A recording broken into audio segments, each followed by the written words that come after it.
folks. Hey, folks, and welcome once again to the Hunger Bleak Presents movie and news. Movie and series. Excuse me. I am Antonio Pomares, and joining me as always is my partner in geek, the brother here. The cinema CEO. He cinema. God, this is Michael Williams, y'all. What's up, y'all? Did y'all all see that opening? Like, this dude is out here sourcing his openings to Steven Spielberg now. And the funny thing is the pattern that you see is actually from Thor: The Dark World. What that is that's actually the stone. Yes, I see. Yeah. You don't want to know how much that costs. It's crazy. Crazy, brother. How are you doing today, brother? I'm good, brother. How are you? I am doing well.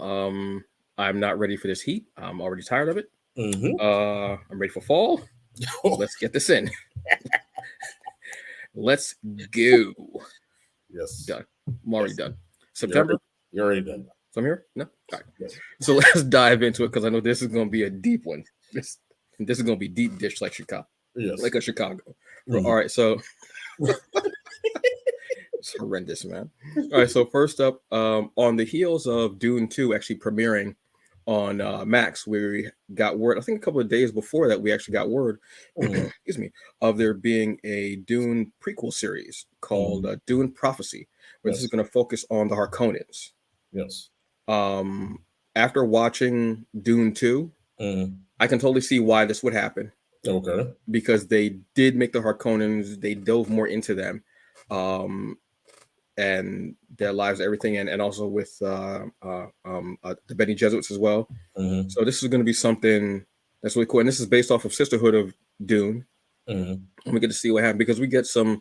If you don't know the story of Dune and everything, or read the books, you get more of the backstory of Paul's actually ancestry.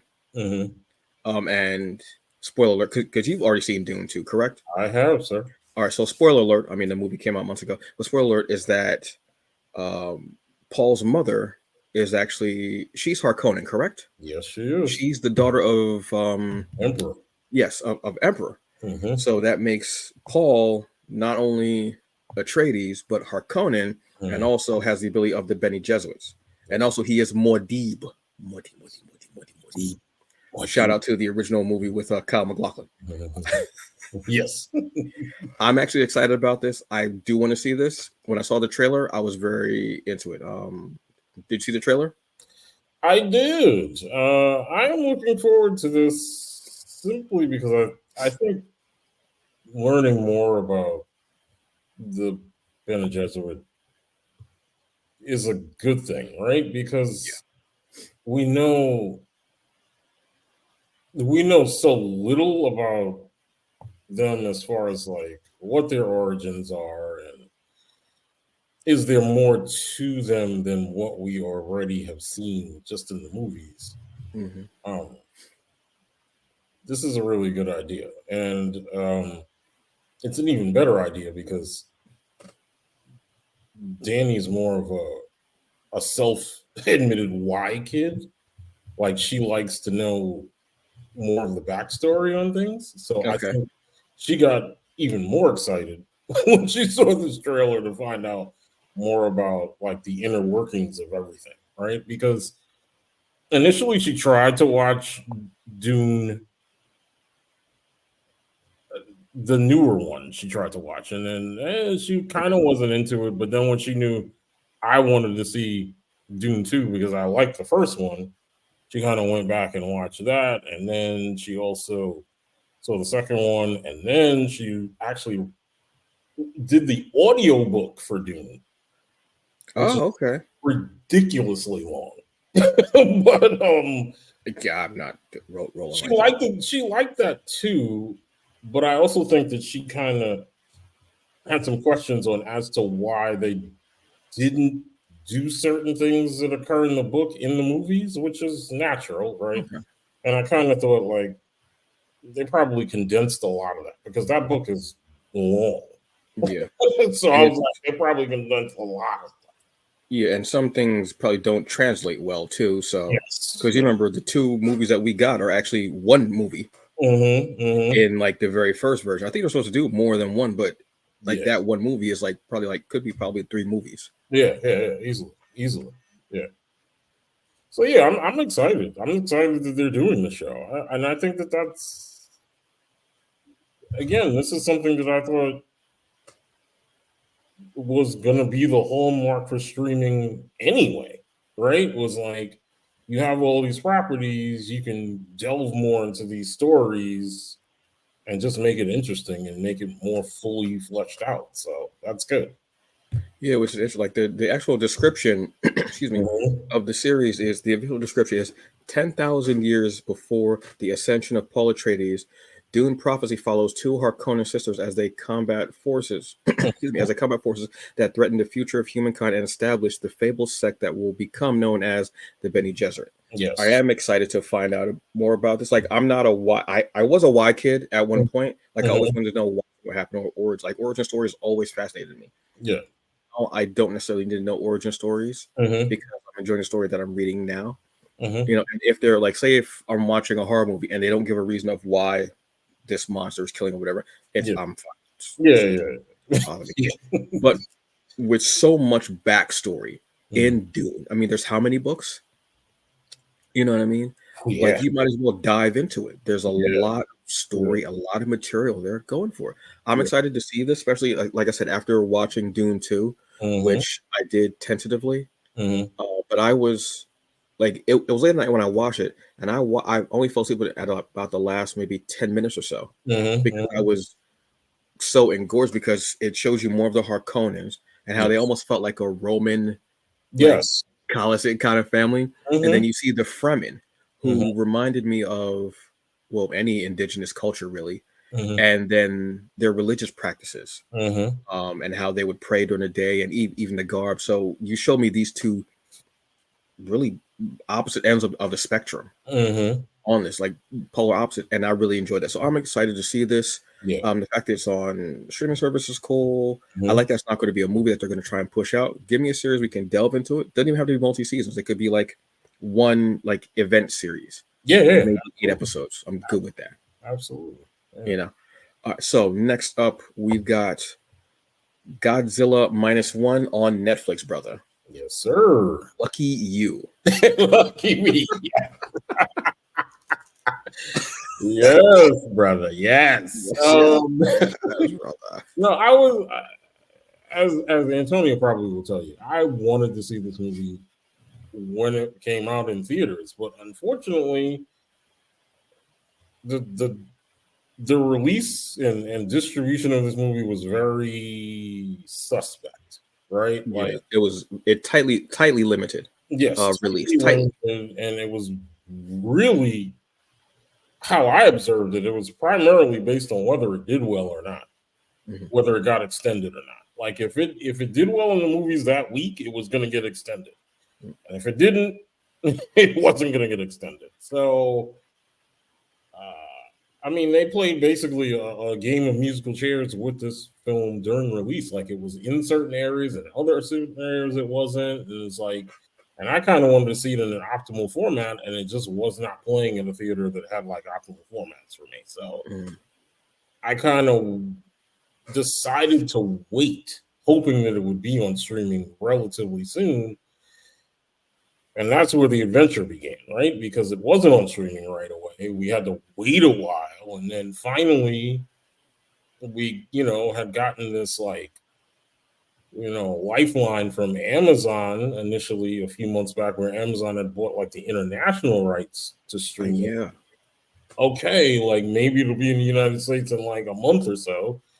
And no, we were still waiting, and people were still trying to figure out when this thing was finally going to stream. And then basically in the dead of night over the weekend, Netflix must have bought the rights to it because it is now on Netflix to stream. So, but the problem is that it's not on the front page, which is perplexing to me. A movie this popular and this much talked about is not on the front page. You have to actually put it in the search bar to find it, which is weird, to say the least. Very weird. But when you do find it, it's really, really, really a good movie. It's a very different Godzilla movie. And when I say that, I don't want you to get scared and think there aren't meat-worthy Godzilla scenes in it, because there are. But this is more about the people who are affected by Godzilla constantly surfacing in Tokyo. And one person in particular who, and I thought this was the strength of the film, that he basically came into contact with Godzilla before he was fully formed at the beginning of the movie. And then he comes into contact with Godzilla again when he's finally the Godzilla that we all know and love, and his attempt to try and help save Tokyo from him. So it was really, really good. Like, completely different Godzilla movie that I've ever seen, and it's really, really good. It deals a lot with trauma, how to deal with trauma, and the underlying fact of Godzilla may come back at any time. Yes. Seeing what he goes through from the first time he meets Godzilla, and then you see him as a kamikaze pilot who lives. Yes. And the shame he gets in his village, which has been decimated. And then he ends up this girl like goes to his house and becomes like, just like rooming there, just like a squatter basically. And then there's a baby that I don't know that they find, and they make this makeshift family. This movie is also about family and about how he creates his makeshift family in his home and then with his friends as well. Still time having this guilt of being a kamikaze pilot that lived, and also the interaction that he had with Godzilla and how that's really affected him. And then he starts to see Godzilla as a way for him to be able to fulfill his destiny as a kamikaze pilot. Yes. This movie delved a lot into, there are, like you said, there are great Godzilla scenes, but they're emotional because they tie into the story. And the story ties into the Godzilla scenes. Yes. It's a very wonderful loop of how all of it is connected. It's not just it pops up and there's a fight and everything, what have you. This is great. I definitely highly recommend this movie. I believe it's in English too, correct, on Netflix? Yes, it's English dubbed. Okay, so if you do have issues with captions, I'm not going to shame you for that. I watch anime and I watch them dubbed just because I can't watch the caption anymore, just because I'm too busy watching the animation. The animation is incredible. So if you do have issue with captions and subtitles, stuff like that, what have you, you can definitely watch it in English, because I strongly recommend you do. Yes. But the other thing that's odd, like you were saying, is that you have to search for it. Yes. This is egregious. Yeah.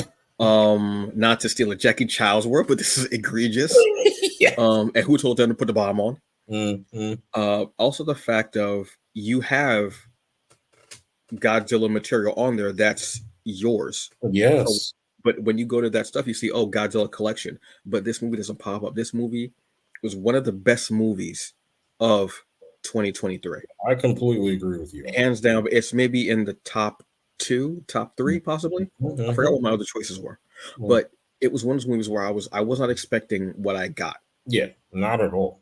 At all. So that's, again, it's ridiculous that that's not on the front page or somewhere on there. But it should actually be on the front page. I understand why it's not on the front page, because they're going to push more this movie, Atlas. I have not seen it, regardless of how you feel about it. It's their property, so they're going to push that. Oh, it's a big name star. It's Jennifer Lopez. I get that. But and it's yours. But Godzilla should be on that front page somewhere there, because this movie is phenomenal on every. It's about what, 2 hours? Yeah, about 2 hours. But 2 hours, yeah. There's no fat. It's everything. There's no fat on this. No. It is, everything matters. Every word, every scene, every interaction, it adds up, and you get this well of emotion, everything, and then you get to the crescendo of, and it's just so good. Yeah. And I'm not sure that I've ever seen a Godzilla movie that kind of is set in the in the socio-political time period that it's set in, like the end of World War II, basically. Yeah. Where the United States and Soviet Union are still kind of like these hanging specters over Japan after everything's gone down. Yeah. But that's an important part of it too. Like again, there's no fat. Everything is there for a reason. Yeah. They got that political part and everything, and then you see him kind of grow as a person. He becomes more of this figure and becomes a part of this like political figure. And well, how are we going to get rid of this? And then they start to feel like, oh, well, you're a veteran too. And then when they ask him, well, what did you do in the military? He has to tell them I'm a pilot. They go, okay, and then he goes, well, I was a kamikaze pilot. And him starting to be able to say it and not feel that shame, even though shame still in the back of his head. There's just so much to chew on in this movie and watch it numerous times and get a different. I actually have to watch it again. I was in theaters and I was sitting there. I went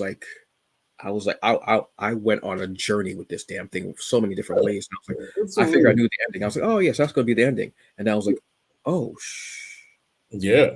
And then the other part, which I was like, wait, where the hell?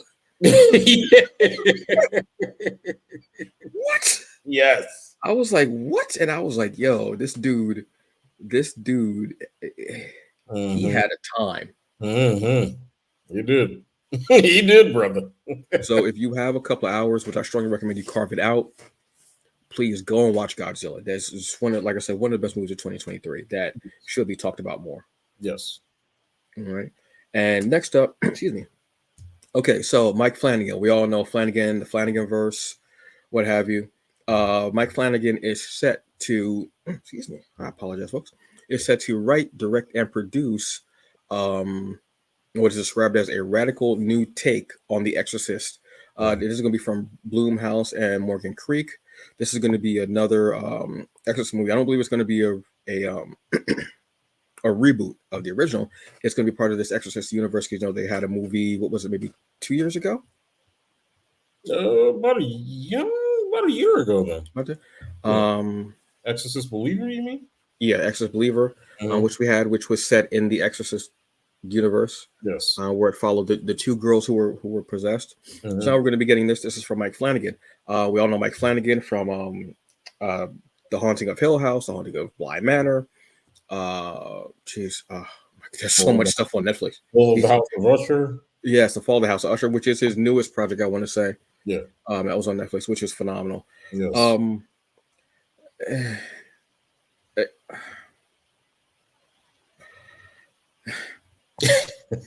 Look, I enjoy Mike Flanagan. I'm a huge fan of the cat. I love his work.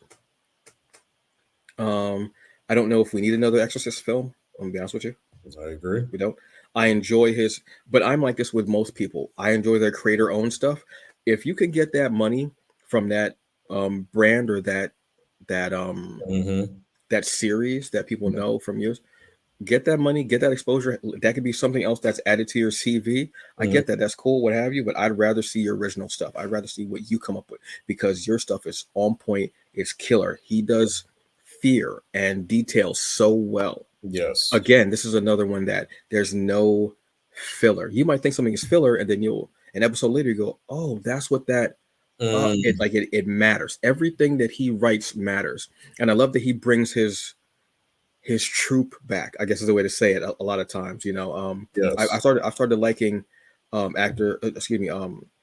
writers, directors, producers who bring back a certain group of actors to work on their stuff a lot because they know them. There's trust there. They know that they're going to give them the best, and there's a bond there. So I like that, and it adds to the project, which Flanagan does with his stuff. Because these people are in some of his other stuff too. The Midnight Club, yep, which was one.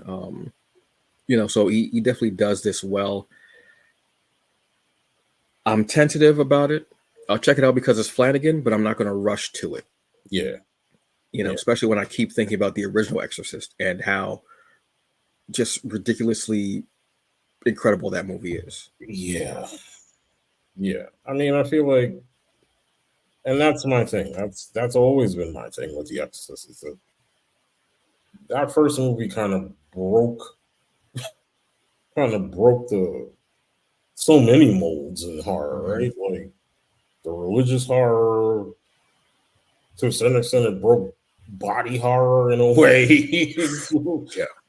Another extent, it can't be touched, right? And I think that's the problem. Like, and I know what they want to do, where they want to keep adding to the story, but there kind of is no real reason to add to the story. That's the whole thing. Like, even with Exorcist Believer, like,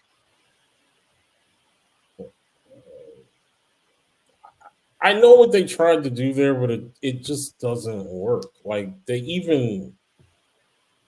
something that they even do in there that's just so annoying to me. Like, when I haven't seen it, but you mind me talking about it real quick, brother? Yeah, go ahead.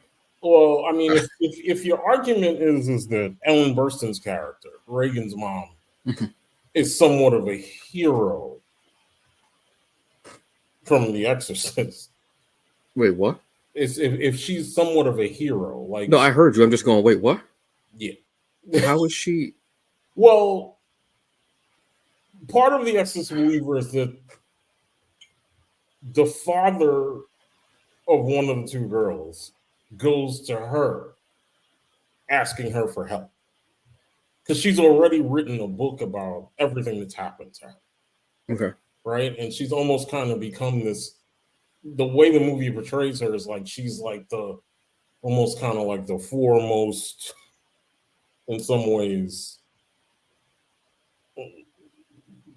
expert on how exorcisms have affected families and things like that, right? And okay, all right. There's just something that they do with her towards the end of the movie that's just an absolute mess. It's like, not her. Like, don't do that to her character. It's like, it's like, no.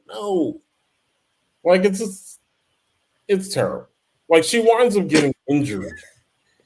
She winds up getting injured trying to help in this exorcism. Okay. With these two girls. And she gets like horribly injured. Like, she won't ever be able to see again. Okay.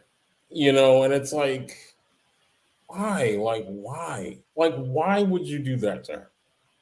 I just don't understand it. I don't. I really don't.